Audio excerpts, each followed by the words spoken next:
So hello guys, most welcome back to our YouTube channel Gyan with Sachin. तो दोस्तों, आज के इस कंप्लीट वीडियो में हम बात करने वाले हैं CUET लीट 2025 एग्ज़ामिनेशन के बारे में। एग्जामिनेशन के लिए एलिजिबिलिटी क्राइटेरिया क्या चाहिए, सिलेबस क्या क्या पढ़ना है और आपको कौन सा सिलेबस चूज करना चाहिए, और आपके एग्ज़ाम पैटर्न कैसे रहने वाले हैं, और दूसरी इम्पॉर्टेंट बात, डेट 2025 की क्या रहने वाली है, कितने रैंक पे कौन सा कॉलेज मिलेगा। अब इसमें बहुत सारा डाउट रहता था लोगों का, और है भी, शायद आपको पता भी नहीं होगा कि यहाँ पे रैंक किस तरीके से बनती है, जो कि मुझे भी बहुत दिनों तक डाउट रहा, मुझे कोई बताने वाला नहीं था। लेकिन अगर आप इस वीडियो को पूरा देख रहे हो तो डेफिनेटली मैं गारंटी के साथ कह सकता हूँ कि आपको CVT लीट 2025 एग्जामिनेशन से रिलेटेड कोई भी डाउट नहीं रहने वाला है विद इन 10 to 15 मिनट्स। ठीक है, तो वीडियो को वॉच कीजिए। मैं सचिन कुमार उपाध्याय आप सभी को हमेशा पॉलिटेक्निक की जानकारी देता रहता हूं। अब CVT लीट की जानकारी आप सभी की सबसे ज़्यादा डिमांड थी, इसलिए मैं देने की कोशिश कर रहा हूं। और मैं हूं BIT झांसी में, यूपी के top 3 state government engineering college में।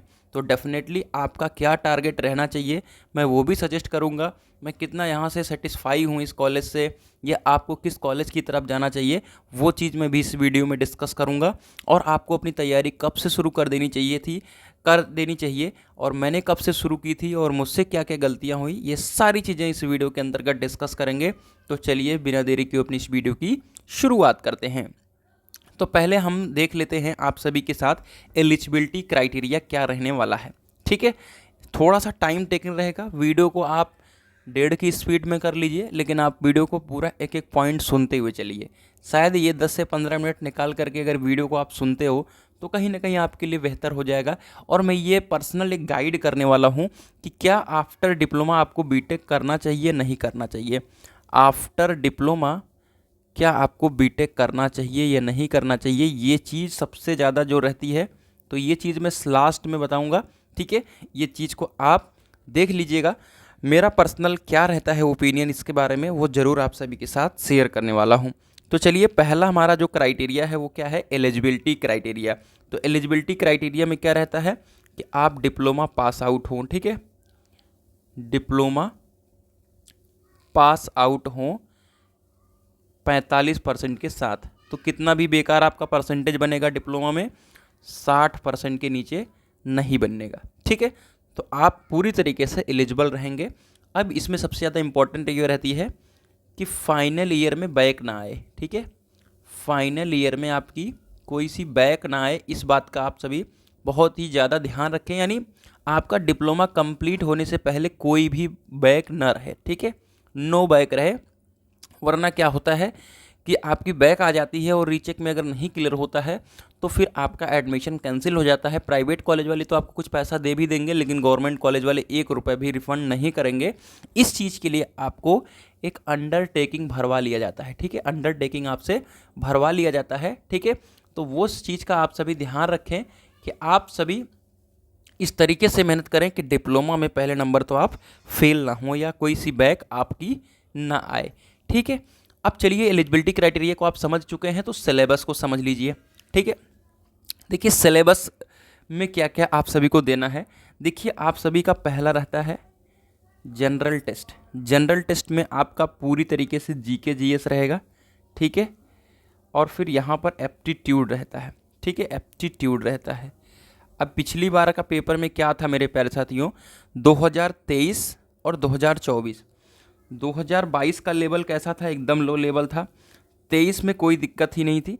24 का जो लेवल आया है हम लोगों का, एकदम अप हो गया। ठीक है, कम से कम यहाँ पर 30 क्वेश्चन जो थे वो किस चीज़ के थे, GK GS के थे, जो कि बहुत ही ज़्यादा जो ब्रिलियंट बच्चे थे या बहुत ज़्यादा फोकस किए हुए थे उन्होंने ही अच्छा स्कोर कर पाए, वरना हम लोगों ने तो बिल्कुल भी स्कोर इसमें नहीं हुआ। बहुत सारे लोगों का 60-70 नंबर ही रह गया।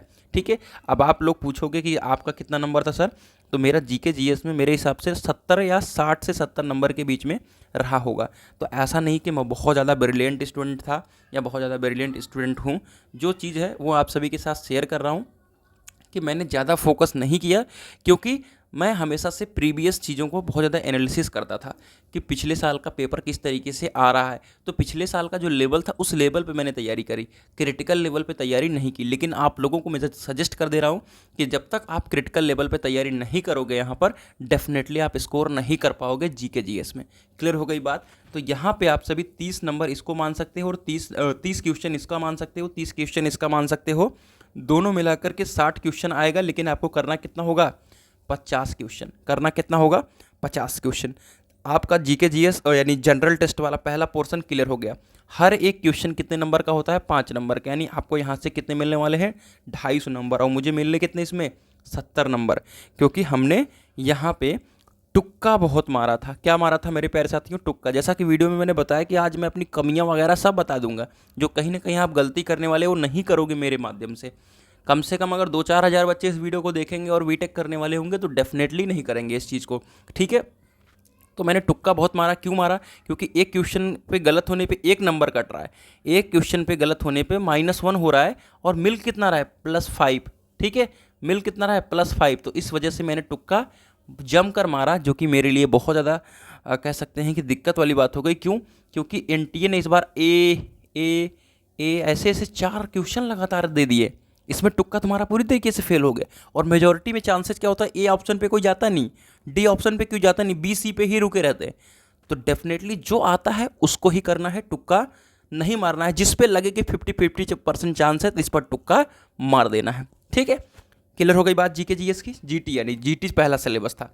दूसरा हमारा सिलेबस आता है क्या, मैथमेटिक्स। मैथमेटिक्स और अप्लाइड मैथमेटिक्स, ठीक है, अप्लाइड मैथमेटिक्स। अब आपको इसमें क्या चूज करना चाहिए, तो देखिए मैंने गलती से अप्लाइड मैथमेटिक्स चूज कर लिया था, ठीक है।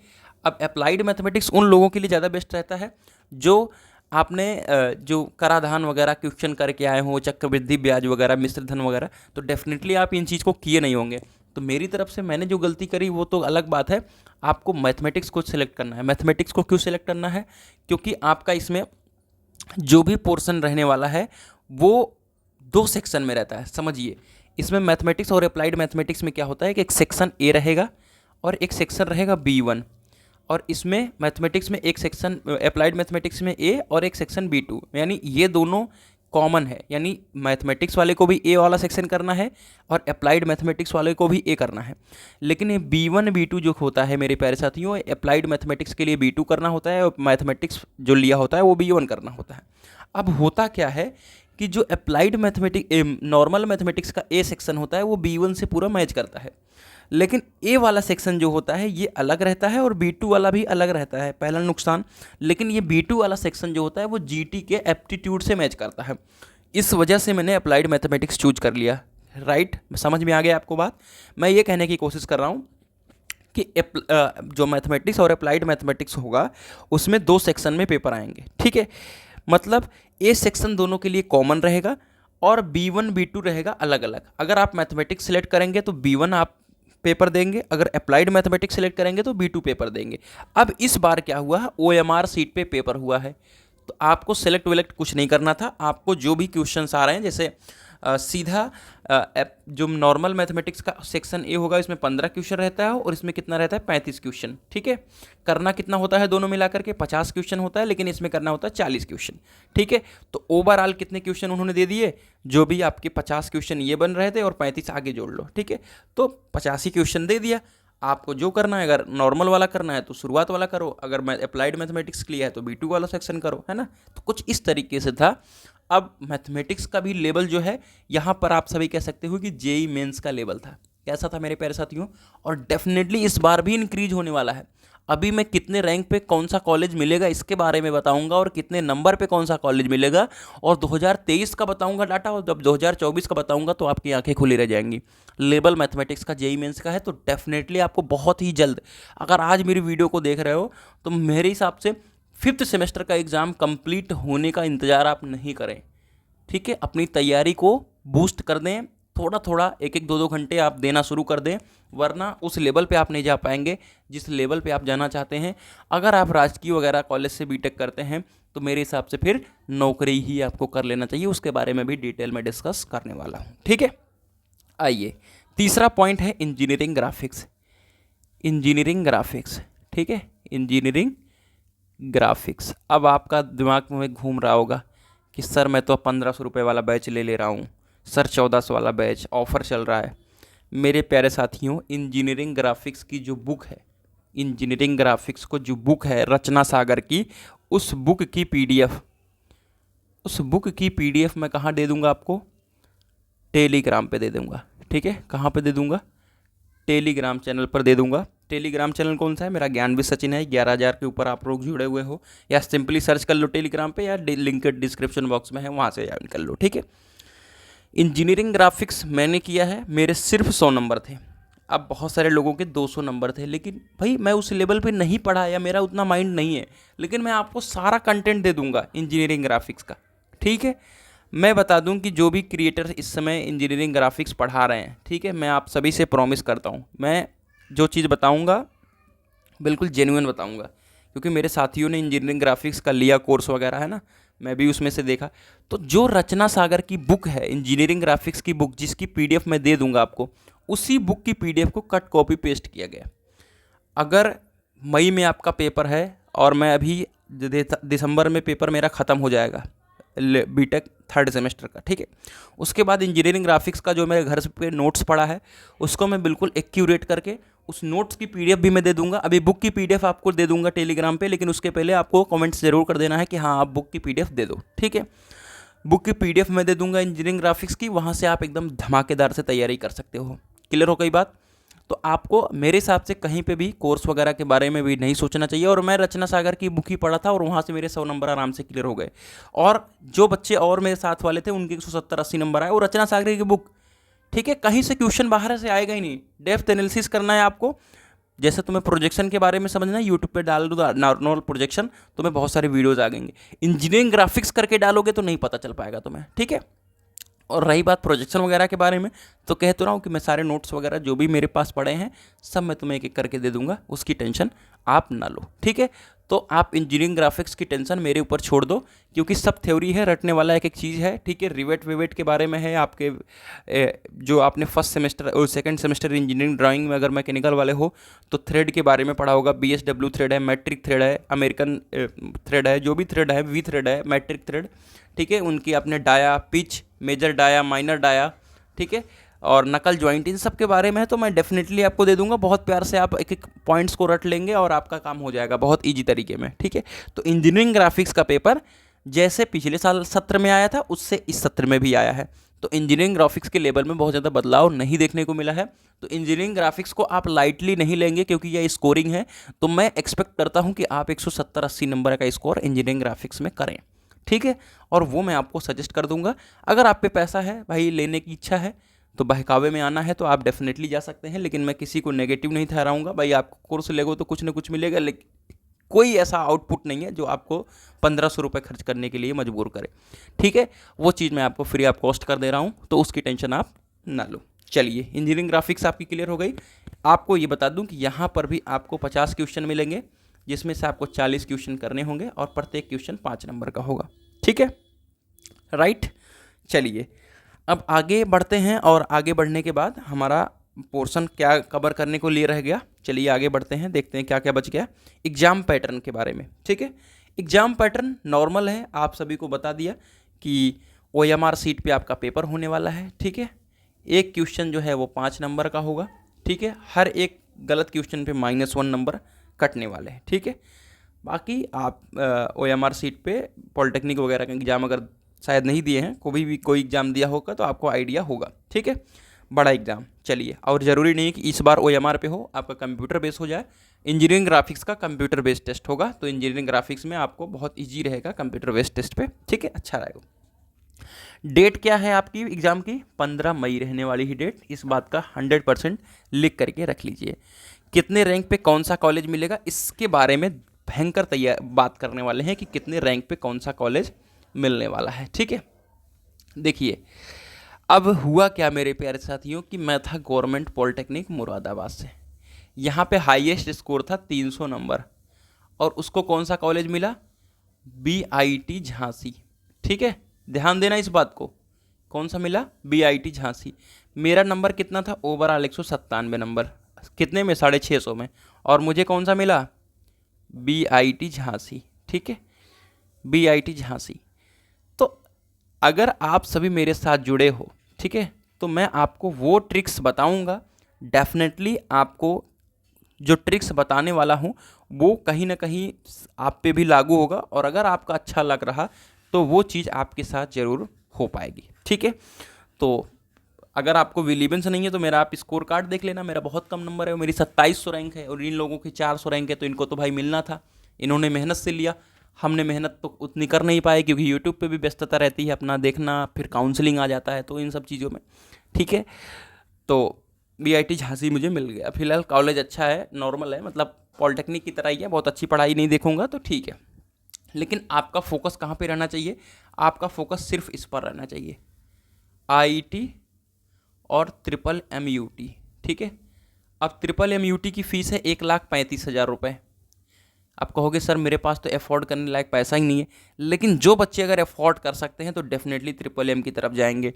और अगर आपका उससे अच्छा बनता है, नहीं हो रहा है वहाँ पर, अगर अच्छी रैंक है, तो IIT लखनऊ की तरफ जाइए, उसकी फ़ीस 89,000 है।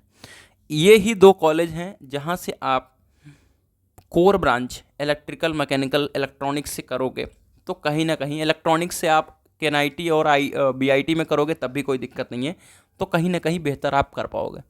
बाकी अगर आप कंप्यूटर IT से हो तो किसी भी राजकीय कॉलेज में चले जाओगे तब भी आपको कोई दिक्कत वाली बात नहीं है, ठीक है। अब आपको क्या क्या ध्यान में रखना है, अगर आप जनरल से हो तो आप EWS जरूर लगा देना, जनरल से हो तो EWS जरूर लगा देना, ये मैं आपसे कह रहा हूँ। क्लियर हो गई बात, ठीक है। बाकी बात करते हैं कि कितने नंबर पे कितनी रैंक बनने वाली है और कितने रैंक पे कौन सा कॉलेज मिलने वाला है, ठीक है। अभी तो मैं ओवरव्यू दे रहा था, अभी जेन्युइन जो लक ना काम करे। तो एक इम्पॉर्टेंट याद रखना, इसके लास्ट ईयर तक क्या होता था कि फर्स्ट ईयर की खाली सीटों पे लेटरल एंट्री को दे दिया जाता है, थर्ड एडमिशन फर्स्ट ईयर की खाली सीटों पे, लेकिन अब वो चीज़ कैंसिल हो गई है। यानी अब फर्स्ट ईयर की खाली सीटों पे नहीं, लेकिन जो 6 सीटें डिसाइड हैं लेटरल एंट्री के लिए, सिर्फ उसी पर मिलना है एडमिशन। तो गवर्नमेंट कॉलेज में एडमिशन के लिए बहुत ज़्यादा मारा मारी, ठीक है, बहुत कम बच्चे हैं तो बहुत ज़्यादा मारा मारी भी है, इस बात का आप ध्यान रखें। चलिए, अब रैंक, कितने रैंक पे कौन सा कॉलेज, देखिए MMUT में आपका कम नंबर पे एडमिशन हो जाएगा। क्यों कह रहा हूँ, MMUT में हमको लगता है कि अब 300 प्लस पे आपका स्कोर, आराम 300 के आसपास रहेगा स्कोर, तो डेफिनेटली एडमिशन हो जाएगा। क्यों, क्योंकि उसकी फ़ीस 1,35,000 है, जो कि नॉर्मल बच्चा अफोर्ड नहीं कर सकता। लेकिन IIT KNIT BIT में कितने रैंक पे एडमिशन हो जाएगा, तो IIT KNIT BIT में, IIT का तो मैं बता दूंगा कि आप सभी को कम से कम 330 के प्लस के रहने चाहिए, ठीक है। और KNIT में आप 300 प्लस में आप अपना आराम से जा सकते हो, अगर EWS लगाए हो, क्योंकि EWS मेरा साथी लगाया था, उसके कितने थे 270 नंबर, उसको KNIT में मैकेनिकल मिल गया है, ठीक है। SC ST कैटेगरी है तो 200 प्लस पे आपको कोई सा भी कॉलेज, IIT लखनऊ 200 प्लस पे मिल जाएगा, SC ST के लिए IIT लखनऊ 200 प्लस पे मिल जाएगा, ठीक है। तो ओवरऑल आपका सेफ स्कोर इस समय कितना रहने वाला है, 300 के इर्द गिर्द आपका रैंक नंबर रहता है, तो आपका सेफ स्कोर रहने वाला है। अब रैंक कैसे बनती है, देखिए रैंक बनने का तरीका आपको पता होना चाहिए। CVT का एग्जाम दोगे, ये राय स्कोर आएगा आपका 300। अब इसी स्कोर के लेकर के कहाँ जाओगे, AKTU की वेबसाइट पे, ठीक है, यूपी टेक काउंसिलिंग इसे कहते हैं, यूपी टेक। इन पे क्या करोगे, आप रजिस्ट्रेशन करोगे। जब रजिस्ट्रेशन करोगे तो फर्स्ट राउंड का जब रिजल्ट आएगा तो उसमें आपकी रैंक लिख करके आएगी, ठीक है। तो वहाँ से पता चलता है रैंक, यानी रैंक डिसाइड होना आप सभी का क्या होता है कि कितने लोगों ने AKTU में रजिस्ट्रेशन करा, तो उस हिसाब से AKTU में आपकी रैंक दिखती है। अगर आप MMUT में रजिस्ट्रेशन करते हैं तो उसमें आपकी रैंक दिखेगी कि आपकी MMUT में कितनी रैंक आ रही है। क्लियर हो गई मेरे प्यारे साथियों बात। तो ये थी CVT लीड के बारे में बहुत सारी इन्फॉर्मेशन। अभी बहुत सारी इन्फॉर्मेशन रह जाएंगी, वो जो कि नेक्स्ट पार्ट में कवर करेंगे। मैंने अपनी तैयारी कब शुरू कर दी थी, देखिए मैंने अपनी तैयारी 1.5-2 महीना पहले शुरू की थी, लेकिन मेरे सबसे बड़ी गलती थी, लेकिन मुझे चलो लक मेरा अच्छा रहा कि मैं अच्छे कॉलेज में आ गया, तो मेरा सारा गलती खत्म हो गया। लेकिन हो सकता है कि आपके साथ ऐसा ना हो, तो कृपया करके आप अपनी तैयारी को कम से कम 6 मंथ इसको दे दीजिएगा। देखिए 6 मंथ अगर आप देंगे, आप बड़े भी हो गए हैं, तो डेफिनेटली आप बहुत अच्छा कर पाओगे। तो टेलीग्राम चैनल को ज्वाइन कर लो, आपको मैथमेटिक्स की बुक की PDF, GT की बुक की PDF, इंजीनियरिंग ग्राफिक्स की बुक की PDF मैं ज़रूर दे दूंगा और आप अपनी तैयारी को बहुत प्यार से कर सकते हो। तो चलिए मिलते हैं एक नई इन्फॉर्मेटिव वीडियो के साथ, तब तक के लिए bye bye, tata, take care, love you all.